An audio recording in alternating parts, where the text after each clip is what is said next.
This episode of the Disruption Lab is taped in front of a live studio audience. You're a developer. I am. But you're not just developing buildings, you're documenting the process in real time. Why did you decide to build in public and not the traditional way, like behind closed doors, more privately? Yeah, development is normally a very hush-hush world. Developers hide behind NDAs. They don't want to talk about their projects. They don't want the public to know until it's official, it's starting, because they don't want the uproar. They don't want people to go and decide at neighborhood meetings. They don't want all the kerfuffle that goes along behind it. They have investors. They have things like that. And while we have the same thing, I have found and thought from the get-go of if you're just open, honest, and transparent about things up front, then it opens up doors and opportunities that are not traditionally there. At the same time, it builds that trust with the public that most developers don't have. I mean, I don't know if you've ever seen a movie that the developer was the good guy, but we're trying to change that narrative, that not all developers are created equal, that there are people that care about the community, people that care about the integrity of buildings, and people that care about the people inside of the community. And that's exactly what we're building here at Molzer Development. So I'm glad you said that, because oftentimes, one of the things we hear is development happens to communities and not with communities. So has being kind of out there in the development, doing this in public, build in public, has that changed the relationship with the community? 100%. I mean, I was inside of City Hall a couple weeks ago getting ready to meet with Mario, the city manager, and a gentleman gets off the elevator and he goes, "Oh my gosh, I follow your stuff. I'm a city staffer here. I don't know if I could ever be a resource, but let me know if there's anything I can do to help you." And I was like, actually, yeah, there are some things. Again, I don't know what particular role you play, but here's some things I'm working on. I'm actually going to get ready to go talk to Mario about some of these, and get an email a day later. He goes, "Hey, I think I've resolved everything. Let me know." Like, that's cool. That's powerful. There are people that are willing to be in your corner. You just have to ask the right questions and also put yourself out there to be in that spotlight. Most people are scared of that.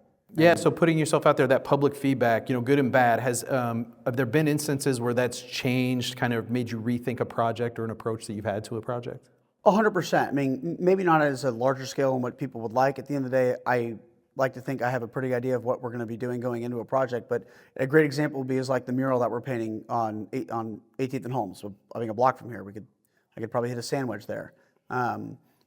There's no reason to do a mural. It costs us money, which means it costs our investors money, which means it hurts our returns. But creating something like that lives within a project as opposed to just doing the project, and pairing that with outside feedback of, hey, what should we put on this wall? What deserves to live here? The reason why we have Dizzy Gillespie and Melba Liston and Charlie Parker living on that wall is because of the people within the community saying that needs to be an homage to 18th and Vine. You're in the mix between the arts and the jazz district. That's what we want. And so while there hasn't been an opportunity necessarily at a larger scale, I say large scale, it's still a big project, but at a large scale, even something is better than nothing. And most people aren't doing that. So I want to talk a little bit more about the business and entrepreneurship side of what you do.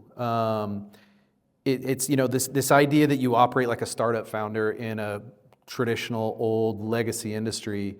Where has that helped you, and maybe where has that made things harder that you're trying to do? Well, let's definitely start with the hard part. Yeah. I remember I had a conversation, and maybe I'm too open and honest as a founder and as a CEO, but I remember I had a conversation with, at the time I had 2 employees. It was Colin and Annie.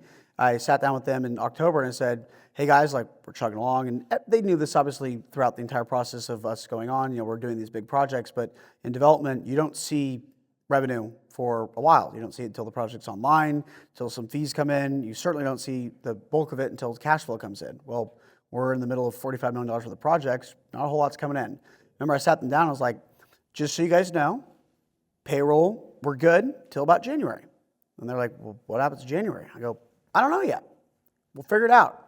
And I could see a little of like, okay, that's not reassuring whatsoever. I'm like, "We'll figure it out." Lo and behold, we've figured it out. We'll be fine. Godspeed. But it's one of those things of, it's all about the people that you surround yourself with and that have that unwavering trust and the ability to put together the team and to be able to grow and scale. And I am blessed to have Annie, Colin, and Anna alongside me in what we're building, because without their buy-in, we wouldn't be where we are. And so, yeah, there's been some scary moments, but that's entrepreneurship. That's being a founder. It's, willing to put everything on the line and say, let's roll the dice and let's figure it out.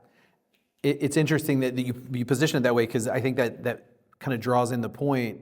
It's more like entrepreneurship and how an entrepreneur thinks and how maybe a tech entrepreneur thinks than how somebody that would traditionally get into this business thinks. Though, 100%. Most developers, they get into the business already having money. They have a backstop. They have all these things, and I think that's why most people think that what I'm doing it's so not normal, and it is true because it is a tech or a true entrepreneur start of I'm going to go jump out and start a development company without having millions of dollars in the bank account. I mean, if you guys saw my bank account, you'd be like, "Damn, bro, I'll buy you dinner tonight."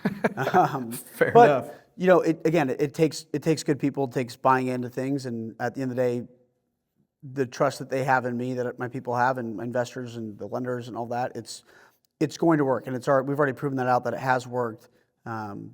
Just wait till we open up the doors to our 2 projects, then things really compound. So if Molzer Development was a tech startup, what would you say your unfair advantage is? Unfair advantages are youthfulness. We're not bound by the rules of traditional society. We are not bound by rules, regulations. We are rewriting the rules. There are no rules. Most people, they know that there's a right way to do things, that there's a path and how to go throughout a process for tech, entrepreneurship, development, whatever it may be. There's a direction in which society tells you should go, and everything that route says, we are doing the opposite. And again, that we know that will work out. The Aladdin and the Holtman will both be living proof of that. And that again takes the team's buy-in and just creativity. Like, who the hell buys a bus to make a bus stop? Yeah, I'm anxious to see that. I mean, it's going to be. If you guys aren't aware, Zach's second project is just a block down the street, right here at the corner of 18th and Holmes, right across from City Barrel. So check it out. He's got a mural he's talking about on the north side of the wall, and that bus stop that's right across the street from City Barrel. I mean, tell him what you're doing, man. Yeah. So a part of our agreement with the KCATA, we said that I wanted to improve the bus stop, and I was sitting at lunch. They're thinking like heaters, or they're thinking just like, oh, improve the bus stop, like that's awesome. I remember I was sitting at Russell's over on Martini Corner with the director of the ATA, Michael Riley, and their attorney, and Colin. And I was like, my brain works in really weird ways. I can't describe it, which is great. I was like, I don't know, like turning a bus into a bus stop, like that'd be cool. And they were like kind of went over their head, right? Like a month later, not even a couple weeks, they're like, hey, were you serious about that? It's like, refresh my memory, serious about what? What are we talking about? They're like, would you convert a bus into a bus stop? Like, can you do that? I was like, I mean, probably, sure. They go, we'd sell you a bus. So you really have buses? They go, yeah, we've got some buses that are decommissioned. They're just sitting in our lot. It's like, all right, sure, yeah, let's do it. And so at that time then, like 2 days later, this was like August 10th, 2 days later, I get a cold email from this guy, Mason, up in Marshall, Missouri, and he said, hey, I do metal work. I'd love to find a way to work on a project with you guys, in any capacity. I then sent him an email back like, dude, you have no idea what you just walked yourself into. I want you to come down to Kansas City on Sunday, and let's talk about this idea I have. He came down, and I was telling him about, hey, I'm going to buy this bus, and he was like a bus? I was like, no, like one of the big blue ones, like a big bus, and I want to convert it to a bus stop. Have you ever done a project like that? He's like, absolutely not. Yeah. Who can answer that yes, though? Like, yeah. Fun fact, please look up bus stop or anything like it doesn't exist. Like, it's not like there's Pinterest boards about it. Trust me, I tried. And he was like, well, what if I fail? I was like, what do you mean you fail? I go, it's a bus stop. I mean, as long as a bus can pull up to it and people can, hang out there and get on the bus, I don't really know if there's a fail route. He said, screw it, let's do it. So you should see the progress on that right now. I bet that thing is installed the first week of April, but it is actually going to be unbelievable. It's just one of those things, if you ask for permission and you ask the right people and you say, can I do this? A lot of the times they're just like, I didn't even know that was a thought. So yeah, the bus stop will be Kansas City's most irrelevant attraction. It will be unbelievable. That's just one of the things that we're doing from our mindset with Molzer Development is challenging the status quo. We're not bound by the rules. We're rewriting them. Who the hell buys buses to convert them to a bus stop? We do. Doing things that nobody has done before. My experience is sometimes you have to learn things the hard way. So what have you learned the hard way about, development, investment, risk? What's something where you had to touch the stove? Yeah, there are three main things. One, do not do a mural in the middle of the winter. Colin and I learned that this past week. It has seriously been the worst experience that we've dealt with for something that is, technically speaking, like not super important. It obviously is, but you get my point. Like it's not. It shouldn't be hard to do. It's a painting. It's art, art, a mural. Yeah. But it's been exhilarating to say the least. The weather's not helped. I'd say the two biggest points that we've learned is don't over leverage yourself when it comes to like putting together funds and getting debt, and always have more money. It's always better to ask investors and ask people and get more money up front and don't use it and give it back than to go back and ask for more. We were lucky with the Aladdin and that we did that route, and same thing with the Holtman, but most problems in my world are solved by dollars, because it's a lot easier to increase revenue than to get more dollars if things go sideways. So if you just pair yourself on that route, things can work out a lot better than most people think. So a lot of the questions that I'm asking aren't things that I had to do much research on, because if you don't follow Molzer Development, they have 139,000 followers on Instagram as of today. And you get, like, a lot of these questions just come from looking at the content and watching what you're doing. I do know that you walk a lot of projects. You are always kind of scouting for a lot of projects. Always. You're always kind of looking for the next, looking for the thing, walking a lot of buildings, that kind of stuff. What are like the 2 or 3 things, that you look when you're looking at a project that kind of throw up the red flag for you to say, this project is worth doing or not? I mean, the first thing is price. Price dictates everything. Basis is everything. Some people would argue with me, there's really only one thing in real estate that you can't change, and that's your basis. People argue with me and say location. I disagree. You can't change location. You can't pick a building up and move it, but location can change. You go look at Kansas City 10 years ago, not a place where you wanted to move, not a place where you wanted to be employed, not a place where you wanted to go and hang out and go to the bars. Look where we're at right now. So location can change. You can't change location though. So those are the 2 main aspects from a macroeconomic standpoint. Micro being the old buildings, structural problems. That's a red flag. Kansas City, we love our parking for whatever reason. I hope that continues to evolve and change as we continue to get better public transit, more buses, more streetcars. I would love in the next 10 years to have a streetcar running right down 18th Street, connected to 18th and Vine. But yeah, the main points are structural and integrity problems of buildings as it pertains to older projects. And then land, it's again back to location and basis, because those are the only things you really can't change, and it's important. You can't mess yourself up right from the get-go, and that's what's important right from the get-go. So I appreciate the different approach to a traditional business or a legacy industry and so on. But I think the thing that I see, and I think a lot of folks that follow you would agree, that separates you is the storytelling, the narrative part of what you do. Yeah. And so for you, it doesn't feel like marketing. It's like part of the product. For sure. And so what do most developers misunderstand about kind of what you do with that part of the business? I guess I won't answer the question with a question, but my counterpoint is, what am I marketing? Like what? And that's what I remember my sister over Christmas was like, I was talking to her about what I'm building. Obviously, she's been following along. She was like, well, why is that important? Like, why does it matter that you have 100,000 followers on Instagram? You're a development company. And I then explained to her like all the other routes in which it's benefited our firm. And she's like, I get it. But no, we're not marketing anything. I'm not selling a good or a product. I'm not trying to sell something. I don't need more employees right now. There's nothing I tangibly get from having followers, right? But the backside of that is I have a lot better city support. Can I quantify that? No. I have investors reaching out. Again, can I quantify that? Not yet, hopefully soon. I have people that are very excited to move into the Aladdin. Can I quantify that? Hopefully in a couple weeks when we start pre-leasing. But that was never the intent. The intent was to just talk about what we're doing.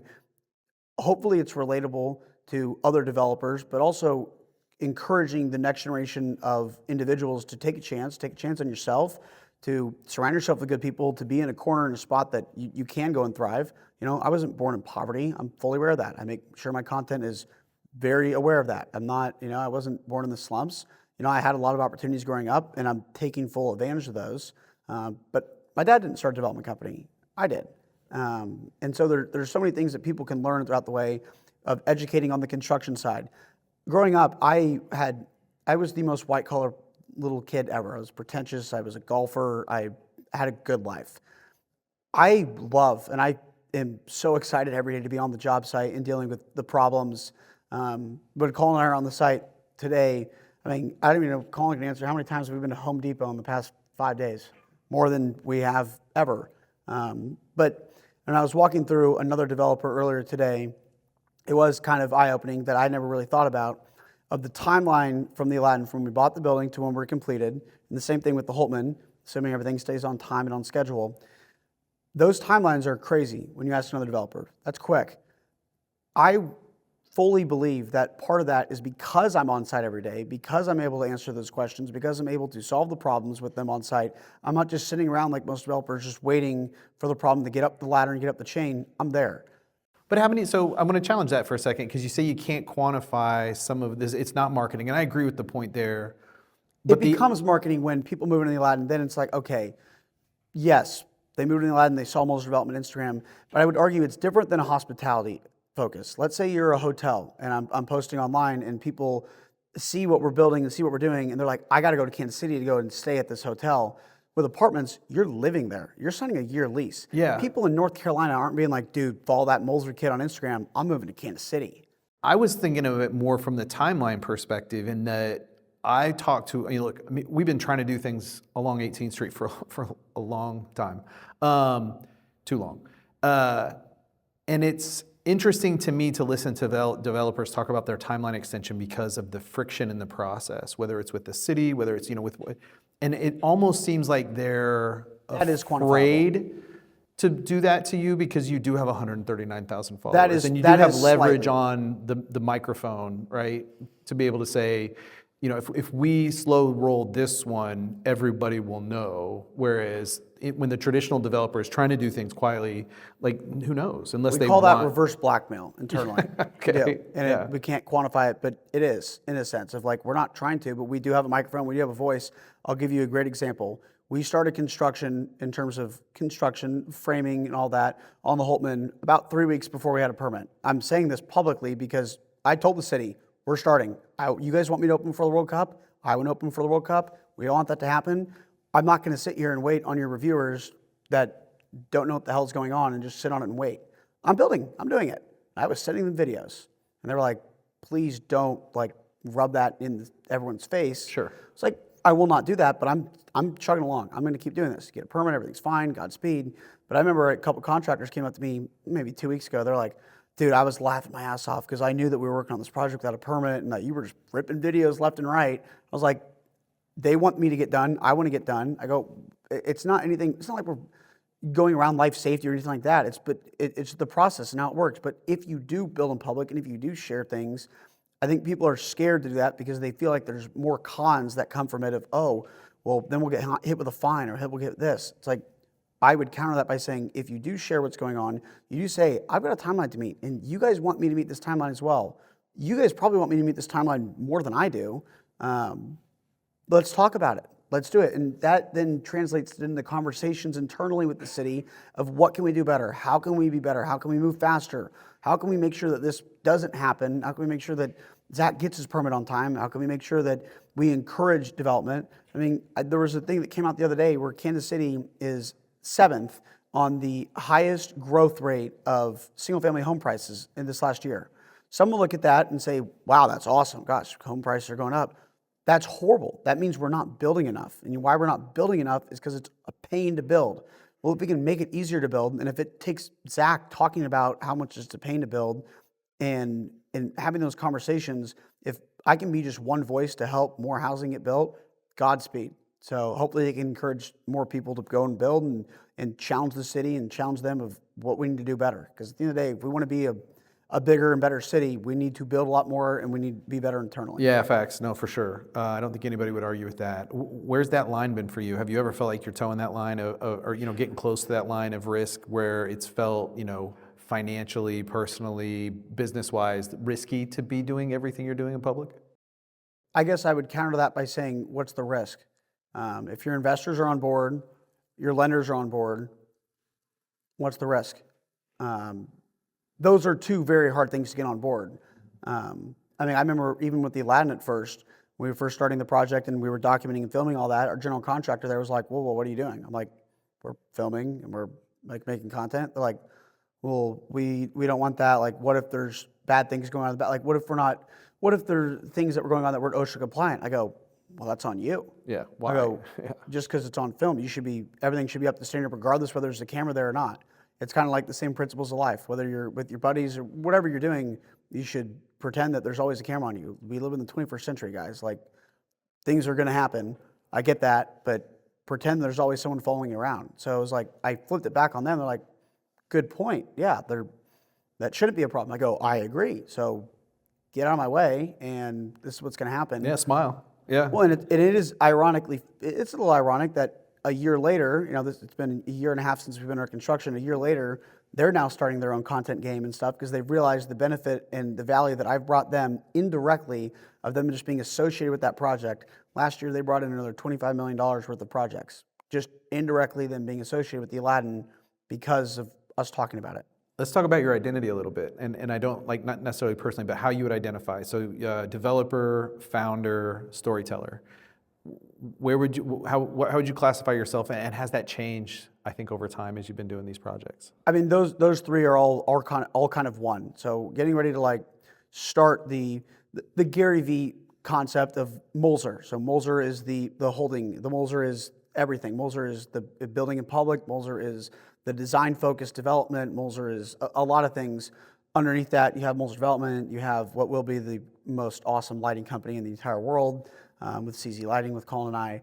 A lot of things that come underneath of that. You heard it here first, people. Yeah, you did hear that here first. But the thesis of it is all the same, and it is being a good, high-integrity person, wanting to challenge the status quo, wanting to build, whether that be through construction and development, building community. Building in public means a lot of things, and you can interpret that a lot of ways, whether that be through social media, whether that be through being a person, whether that be through having a mural that represents some of the most famous jazz musicians in Kansas City, whether it be through the bar that Christian and I are going to be opening up there that ties into the history of one of the most prominent women activists in Kansas City that really pushed the narrative. Like, all these different things, all of that is building. That is building something. So our identity is just change the game. At the end of the day, I want Molzer Development to leave a real legacy on Kansas City. And it's pretty disgusting that we haven't even hit 2 years yet, and we are where we are. It's very exciting to see where things will roll into.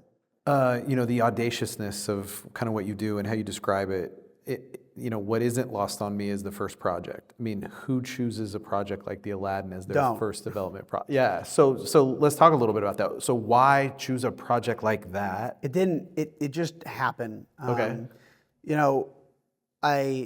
My best friend passed away when I was a senior, going into my senior year of high school. I got in a car accident, and I grew up with him my entire life, and it was bad, not fun. Zach was in a bad spot. And I kept doing a lot of reflecting, and I realized that most people at the end of their life, they have regrets. It's normal. But most people's regrets at the end of their life are not things that they did and wish they didn't do. It's things that they didn't do and wish they did. And so when that Aladdin opportunity came around, I kept looking back on, God, this is stupid. But what will I think of myself in 5 years if I didn't try? So I tried. I called the right people. I brought in some partners from Wisconsin, brought in Joe from Carlin Crest, put together a whole team.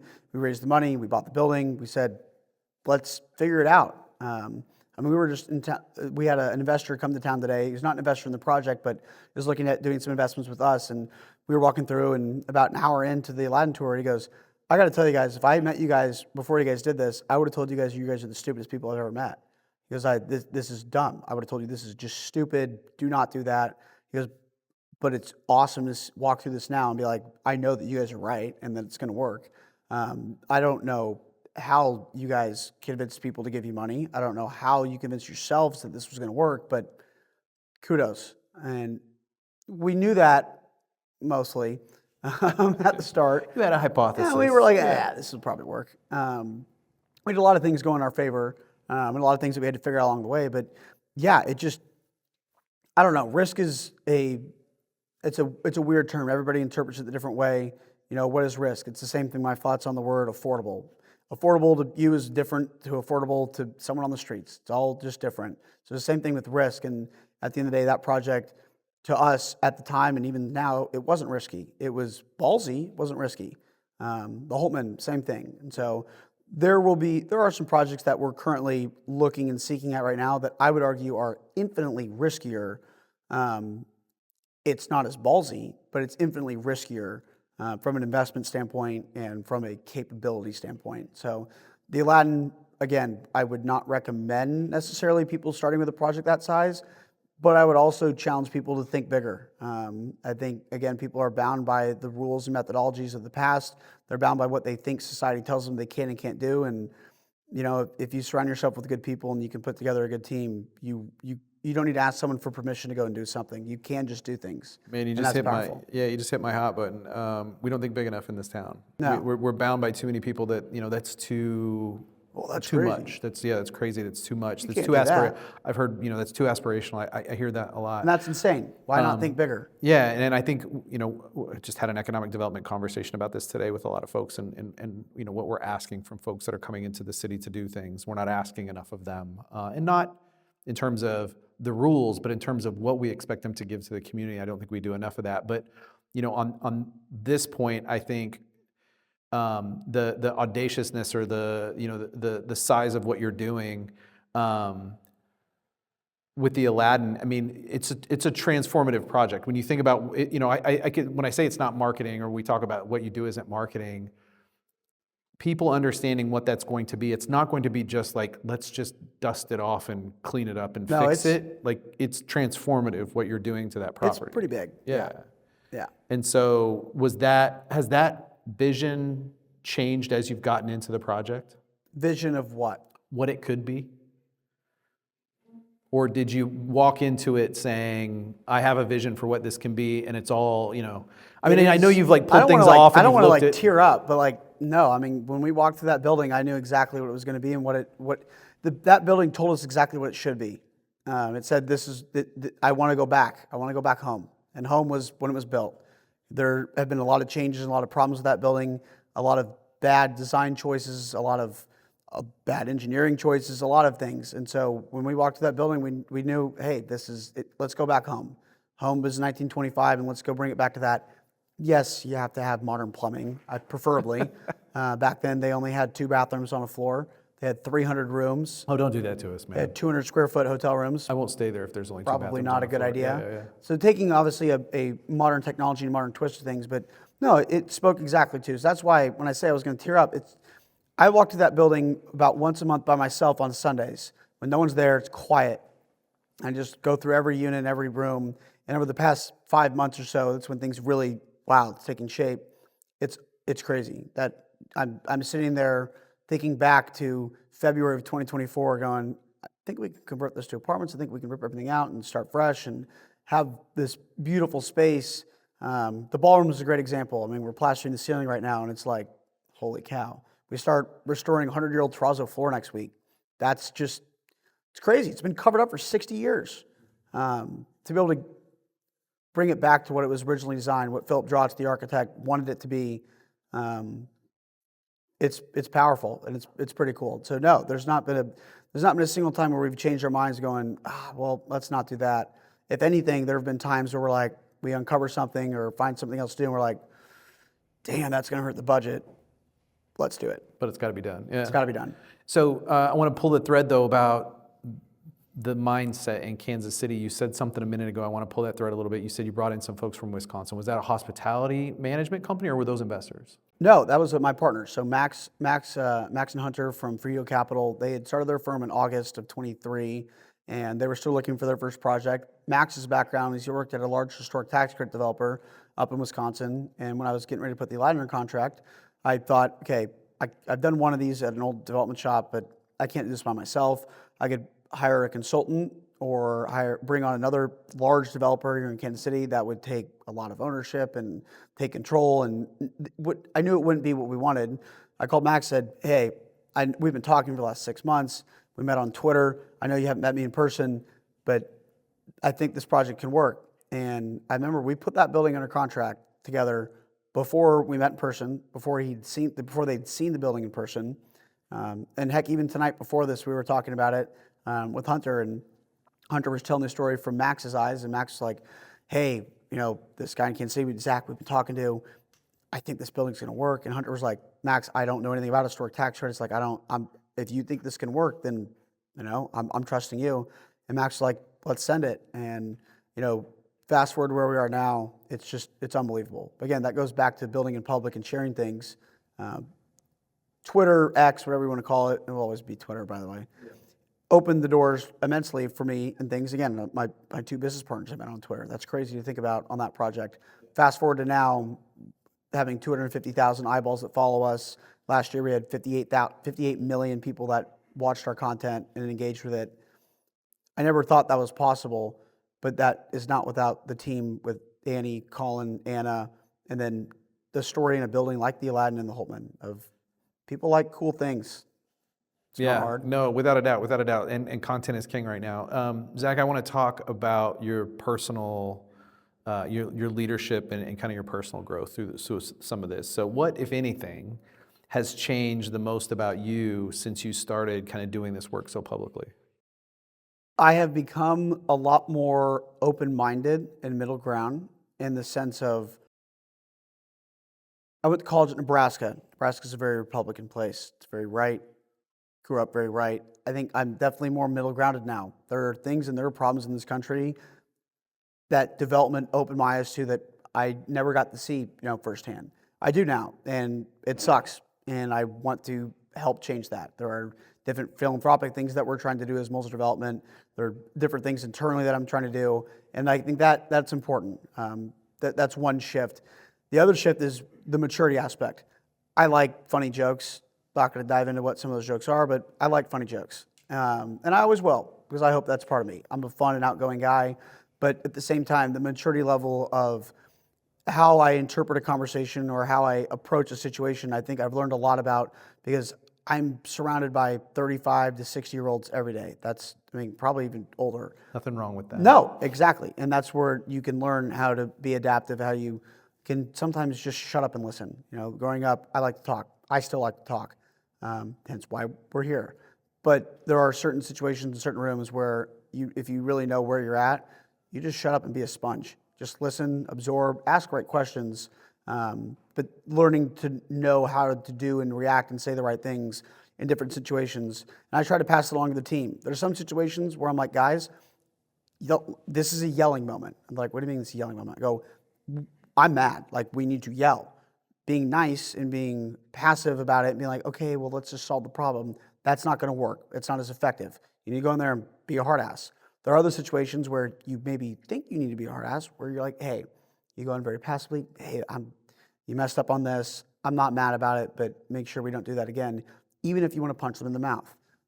That is things I've learned, at least over the past 5 years, being in this world of every moment is adaptable, and you just got to be willing to be able to flex, be able to change.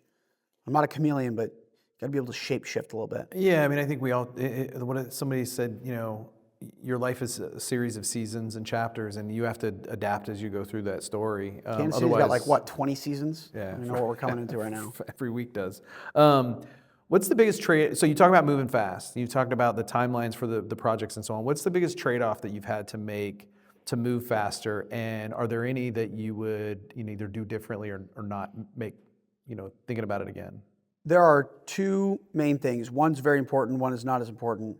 There are 2 main things that anyone, whether you're a tech startup, if you're a founder, you're a CEO, you want to be something great, the biggest thing, your trade-off, is your time with the people that you love and you care about. Your family, your friends, whatever that may look like.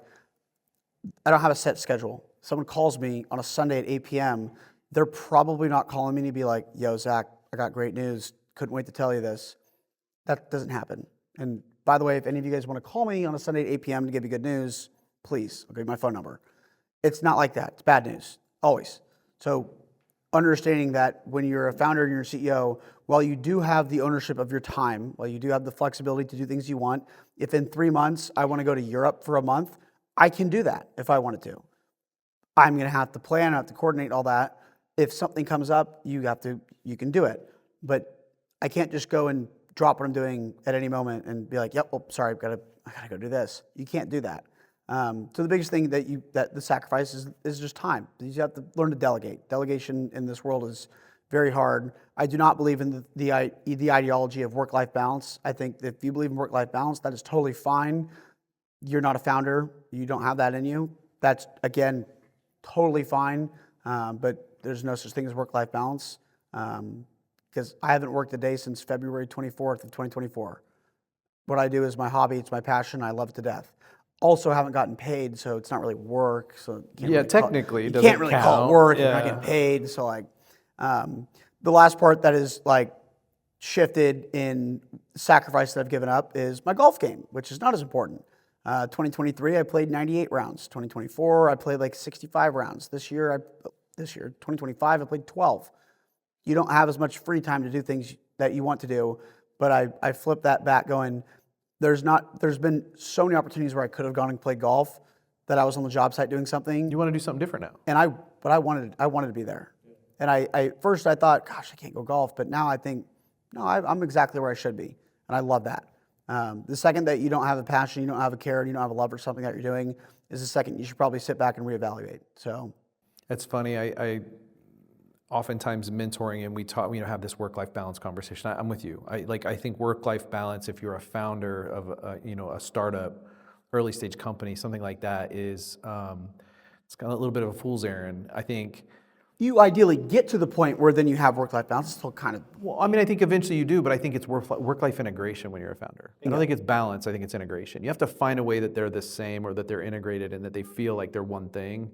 Because if you're trying to balance those things as a founder, then to your point, you're not going to be an effective founder. Exactly. You have to dedicate too much to the early vision, the early kind of mission of what you're trying to do. The spot that we're at right now, my buddy John, who's here, he gave me a book that I read on the plane when I was coming back from Arizona visiting my mom, and it was about delegation. And I'm at the stage right now with my company of delegating. I'm doing a lot of things right now that I probably, according to the book, it's a book, whatever, that I shouldn't be doing. The things that I should be delegating, that somebody else should be handling, that I should look at. And one of the really cool parts about the book was like, if someone can do what you can do up to 80% of the standard. The biggest thing that founders have problems with is giving up control or giving up, but I can do it better.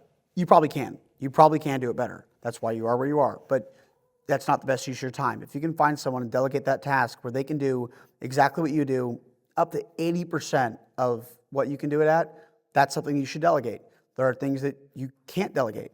Like I'm not going to send any of my team members by themselves to go to City Hall and go and have difficult conversations with the city about a generator. That's my job. But there are things that you can learn to delegate and things that you can control that I think is very, very hard for founders to be able to give up. And I'm candidly going through that of, well, I don't want someone else going through my email. I don't like that. What if there's financials on there? I don't want someone going through that.